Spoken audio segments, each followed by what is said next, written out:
السلام علیکم ورحمۃ اللہ وبرکاتہ۔ دوستوں، امید کرتا ہوں کہ آپ خیریت سے ہوں گے۔ میں آپ کے سامنے ایک جانکاری لے کر آیا ہوں جسے جاننا بے حد ضروری ہے۔ سوال یہ ہے کہ فرشتے کو وحی اللہ تبارک و تعالیٰ سے کس طرح دیا جاتا تھا، اور وہ فرشتے ہمارے آقا صلی اللہ علیہ وسلم کے بارگاہ میں وحی لے کر کس طرح آتے تھے۔ اس کے متعلق جو بتایا گیا ہے، اللہ تبارک و تعالیٰ کو جب کسی نبی کے پاس وحی بھیجنا منظور و مقصود ہوتا تو فرشتے کو روحانی طور پر اس وحی کا القاء فرماتا تھا، یا وہ فرشتہ اس وحی کو لوح محفوظ سے یاد کر کے لاتا اور نبی کو سنا دیتا تھا۔ اسے الاتقان فی علوم القرآن جلد 1 صفحہ نمبر 58 سے لیا گیا ہے۔ پیارے دوستو، وحی 5 طریقوں سے نبیوں تک پہنچائی جاتی تھی۔ ایک یہ کہ گھنٹی کی آواز کے ساتھ، دوسرے یہ کہ فرشتے انسانی شکل میں حاضر ہوتے یا اصلی صورت میں حاضر ہوتے، براہ راست اور بالواسطہ اللہ سے ہم کلامی، اور 5ویں جبریل علیہ السلام کسی بھی صورت میں بغیر سامنے آئے قلب مبارک میں وحی کا القاء فرما دیا کرتے تھے، جسے الاتقان فی علوم القرآن جلد 1 صفحہ نمبر 60 سے لیا گیا ہے۔ حضرت شاہ عبدالحق محدث دہلوی رحمۃ اللہ علیہ فرماتے ہیں، علماء کرام نے وحی کے کئی مراتب بیان کیے ہیں۔ اول رؤیا صالحہ حدیث میں ہے کہ حضور صلی اللہ علیہ وسلم کو ابتدا میں جو چیز سب سے پہلے ظاہر ہوئی وہ رؤیا صالحہ ہے۔ پیارے دوستو، دوسرا مرتبہ وحی کا یہ تھا کہ جبریل علیہ السلام نبی کریم صلی اللہ علیہ وسلم کے قلب شریف میں القاء کرتے تھے، بغیر اس کے کہ حضور صلی اللہ علیہ وسلم جبریل علیہ السلام کو دیکھے۔ تیسرا مرتبہ وحی کا یہ تھا کہ جبریل علیہ السلام کسی آدمی کی صورت اختیار کر کے حضور صلی اللہ علیہ وسلم کے پاس تشریف لاتے اور پیغام الہی پہنچاتے تھے، تاکہ جو کچھ ارشاد باری ہے اسے یاد فرمائے۔ چوتھا مرتبہ وحی کا یہ ہے کہ سلسلۃ الجرس یعنی گھنٹی کی آواز سنائی دیتی تھی۔ نبی کریم صلی اللہ تعالیٰ علیہ وسلم کے سوا کوئی دوسرا اس کلمات و معنی کو نہیں سمجھ سکتا تھا۔ حضور صلی اللہ تعالیٰ علیہ وسلم پر اقسام وحی میں یہ قسم سب سے بڑھ کر سخت تھی۔ وحی کا 5واں مرتبہ یہ تھا کہ کبھی جبریل علیہ السلام اپنی اصلی صورت میں آتے اور وحی پہنچاتے۔ علماء فرماتے کہ ایسا 2 بار ہوا۔ چھٹا مرتبہ وحی یہ ہے کہ حق تعالیٰ نے آپ پر اس حالت میں وحی فرمائی کہ آپ عروج فوق عرش تھے۔ نماز وغیرہ کی وحی اسی قسم کی ہے جو ہمیں شب معراج میں اللہ تبارک و تعالیٰ نے اپنے حبیب کے ذریعے تحفہ میں عطا فرمایا۔ وحی کا 7واں مرتبہ حق تعالیٰ کا حضور صلی اللہ علیہ وسلم سے براہ راست کلام فرمانا ہے، جس طرح کہ حضور موسیٰ علیہ السلام سے کلام فرمایا۔ وحی کا 8واں مرتبہ حق تعالیٰ حضور صلی اللہ علیہ وسلم سے بے حجاب کلام فرمانا۔ کبھی کبھی حضور صلی اللہ علیہ وسلم حالت نوم میں تشریف و دیدار رب سے مشرف ہوتے اور حق تعالیٰ آپ سے کلام فرماتا، جیسا کہ حدیث میں ہے کہ میں نے اپنے رب کو احسن صورت میں دیکھا۔ صاحب مواہب فرماتے ہیں کہ حلیمی نے کہا ہے کہ نبی کریم صلی اللہ علیہ وسلم نے فرمایا ہے کہ آپ پر 46 قسموں سے وحی کی گئی۔ ماشاء اللہ، سبحان اللہ۔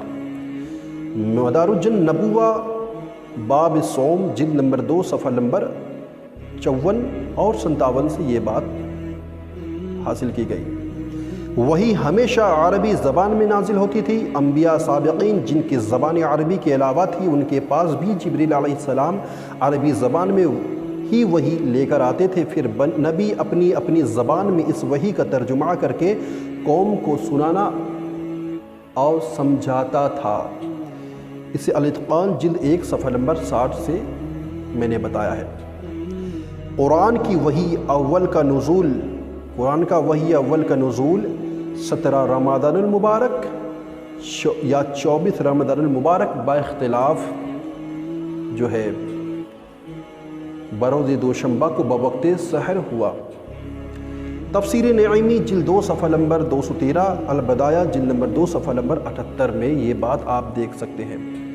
پیارے دوستو، حضرت عبدالحق محدث دہلوی علیہ رحمہ فرماتے ہیں، نور وحی کا ظہور دوشنبہ کے روز 8 یا 3 ربیع الاول 41 عام الفیل میں کوہ ہرا پر، جسے جبل نور بھی کہتے ہیں، بقول صحیح ہوا۔